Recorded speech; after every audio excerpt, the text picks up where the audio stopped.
Bonjour à tous, une fois de plus, ravi de vous retrouver sur Baba Info pour cette nouvelle édition de Rétroactu. Plus de 122 milliards de francs CFA, c'est le montant du budget alloué pour l'extrême nord. Il découle de la cérémonie solennelle du lancement du dit budget pour l'exercice 2023, organisée au cercle municipal de Marois. Cette semaine, le ministre de la décentralisation et du développement local était en visite dans la région. Il a procédé à l'inauguration d'un marché moderne à Mokolo et d'une plateforme multimodale de transport à Mora.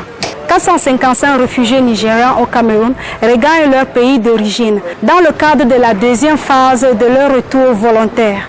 Ils ont reçu des kits de la part du Haut Commissariat des réfugiés. Ils ont été accompagnés jusqu'à la frontière par le gouverneur Midia Bakari, représentant du chef de l'État. Et puis, un élève, un acte de naissance, c'est le slogan utilisé par l'association OSDEL, qui a établi et distribué des actes de naissance aux élèves dans plusieurs localités du département du Diamari. Les élèves des arrondissements de Dougoula et de Bogo ont déjà bénéficié de ces importants documents. Ce sont entre autres les actualités qui ont marqué la semaine. Installez-vous bien pour suivre les détails.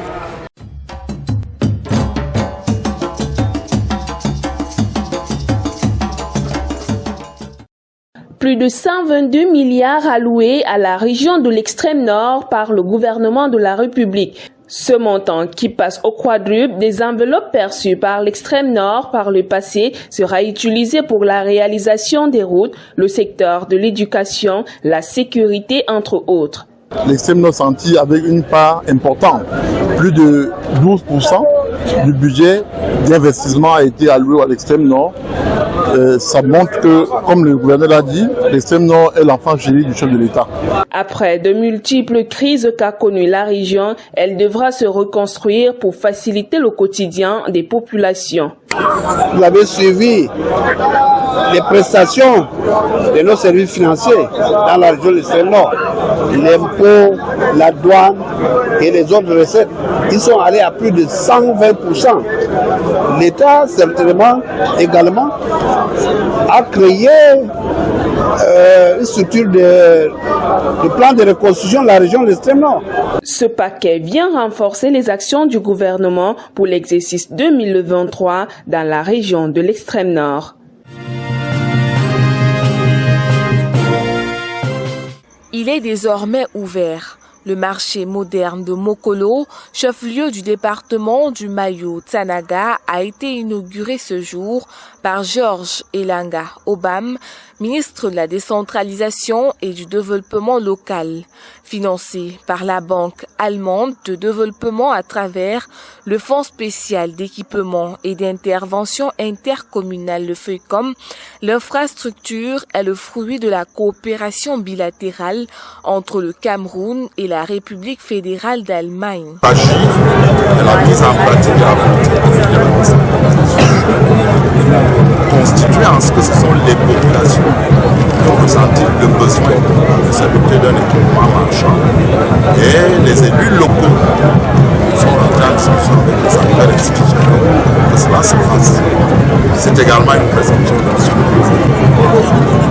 Après Mokolo, le ministre de la décentralisation et du développement local, Georges Elanga Obam, a procédé à l'inauguration d'une plateforme multimodale à Mora, dans le département du Mayo-Sava.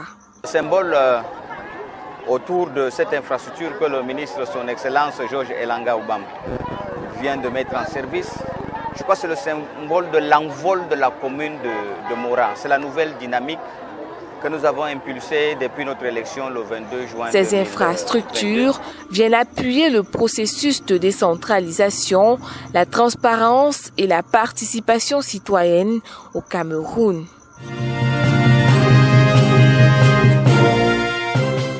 455 pensionnaires nigériens, dont 211 hommes et 244 femmes, qui s'abritaient dans le camp de Minawaou, une localité dans le département du Mayo-Tsanaga de la région, pour échapper à l'insurrection de Boko Haram, aurait gagné l'état de Borno du Nigeria sous la supervision conjointe des autorités camerounaises et nigérianes.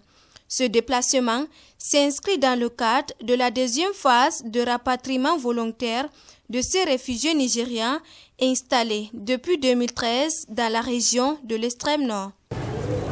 Ce rapatriement n'est que sur logique à tout ceci. Vous voyez toutes ces commodités que le chef d'État a en un laps de temps, parce qu'il n'y a que 2 ou 3 jours qu'il a été informé de ce rapatriement. Il a demandé que tout soit mis en œuvre, qu'il soit accompagné dignement avec tous ces moyens. Vous avez vu des quantités de nourriture, de matelas, de tout autre matériel avec lequel les gens peuvent recommencer leur vie. Avant leur départ, les 108 ménages que compte le convoi ont reçu des kits divers, matelas, denrées alimentaires et nattes offerts par le gouvernement camerounais. La première phase de rapatriement volontaire des réfugiés nigériens a eu lieu en février et mars 2021. 90 actes de naissance ont été distribués aux élèves du cours moyen 2 de 19 établissements scolaires dans l'arrondissement de Bogo. Cette distribution s'inscrit dans le cadre de l'opération Un élève, un acte de naissance dans le département du Diamaré, opération lancée par l'Organisation sociale pour le développement local. Qu'il y a environ 36 000 et poussières d'élèves du CMD dans la région de l'extrême nord qui n'ont pas d'acte de naissance.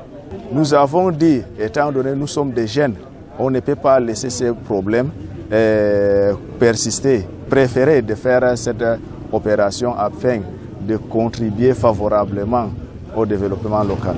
Ces importantes pièces vont permettre aux élèves du cours moyen 2 de compléter leur dossier pour les examens officiels. La réalisation de cette opération à Bogo a été rendue possible grâce à l'accompagnement de la commune de cet arrondissement. Vraiment, je suis très content, je les encourage et je voudrais qu'on synchronise avec eux pour pouvoir travailler davantage. Et on est disposé à tous les niveaux pour faire le travail, les aider à tous les niveaux. Avec une population estimée à près de 200 000 habitants, l'arrondissement de Bogo est l'une des localités de la région où bon nombre d'enfants ne disposent pas d'acte de naissance.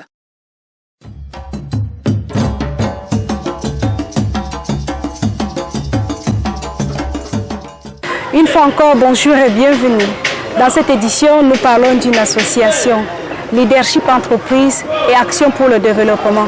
Pour en parler, nous recevons Esther Ouanko, la coordinatrice. Bonjour Esther.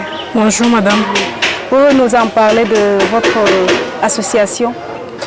Notre association dénommée Leadership Entreprise et Action pour le Développement est une association nationale à but non lucratif qui fait dans les violences basées sur le genre, la protection des enfants, l'animation économique et l'action humanitaire. Notre siège est situé à Yaoundé. Nous avons des représentations à Bafsam, à Douala, à Marois. L'antenne de Ngaoundéré et de Garoua sont jusqu'à ce jour coordonnées par l'antenne de Marois, dont je suis la coordonnatrice.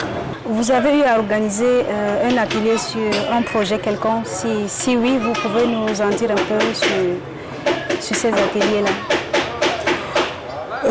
Mercredi le 19 a eu lieu l'atelier de lancement officiel du projet sur la réduction des violences sexuelles et sexistes dans les établissements secondaires de l'arrondissement de Marois 3e. L'atelier, le projet qui a été financé par l'ambassade des États-Unis à travers le Fonds pour la démocratie des droits de l'homme. Ce projet vise notamment à réduire d'au moins 50% les violences sexuelles et sexistes en milieu scolaire. Plusieurs établissements de l'arrondissement de Marois 3e ont été choisis pour mener ces activités. Et dans ces établissements, à travers les enquêtes qui ont été menées au préalable, on s'est rendu compte qu'il y a beaucoup de cas de violences en milieu scolaire, que ce soit des violences sexuelles, que ce soit des violences sexistes. Donc, raison pour laquelle nous avons mis sur pied ce projet qui a été accompagné par l'ambassade des États-Unis. À ce jour, quel bilan faites-vous de votre association en termes de réalisation?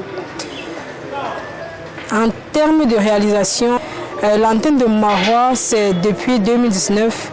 Et à ce jour également, le bilan est très positif parce qu'on arrive déjà, malgré les petites difficultés de financement et d'accompagnement, on a pu avoir à ce jour déjà le soutien de l'ambassade des États-Unis qui est un gros plus pour non seulement la visibilité de notre organisation, mais également cela nous permet de mener de bout en bout nos activités afin de réaliser nos objectifs. Qu'est-ce que vous comptez faire dans la région de l'extrême nord comme projet? Après la clôture du projet sur les violences sexuelles et sexistes, il y a déjà les déplacés du conflit intercommunautaire du Logon et Chari, que malgré le fait qu'elles soient déplacées, elles sont également victimes de violences. Donc nous avons mis sur pied un comité d'écoute déjà là-bas pour pouvoir permettre à ces femmes de s'exprimer. Et il y a des cas de référencement déjà qui ont été faits. Donc, ce qui fait que quand il y a des cas de violence, par exemple, déjà à notre niveau, en tant qu'organisation locale, nous n'avons pas suffisamment de moyens pour pouvoir prendre en charge de façon totale les victimes de violences. Il y a des organisations, par exemple, comme UNFPA, à qui nous faisons des référencements des cas de victimes de violences basées sur le genre, par exemple. Nous arrivons presque à la fin de cette édition. Est-ce que vous avez quelque chose à dire à l'égard du public? Un mot? Ce que je peux dire au public aujourd'hui, particulièrement à la communauté et aux habitants de l'extrême nord, c'est que les violences basées sur le genre ou les violences sexuelles ou sexistes sont une réalité.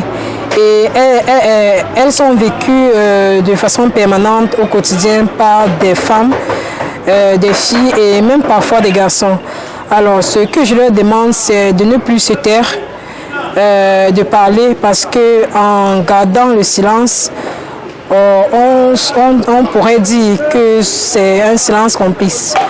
Malgré le fait que nous sommes dans une société, dans une communauté assez conservatrice, les violences sont aujourd'hui un fléau. Et malgré notre culture, il faudrait que des victimes tentent de s'exprimer afin qu'on puisse trouver des solutions et pouvoir éradiquer ce fléau de façon totale. Merci Madame Esther d'avoir accepté notre invitation. Merci à vous Madame, j'espère que les attentes ont été comblées. Merci. Merci aussi à vous et c'est ici que s'achève cette rétroactu de cette semaine. À bientôt pour une nouvelle édition et surtout n'oubliez pas de vous abonner à la page Baba Info.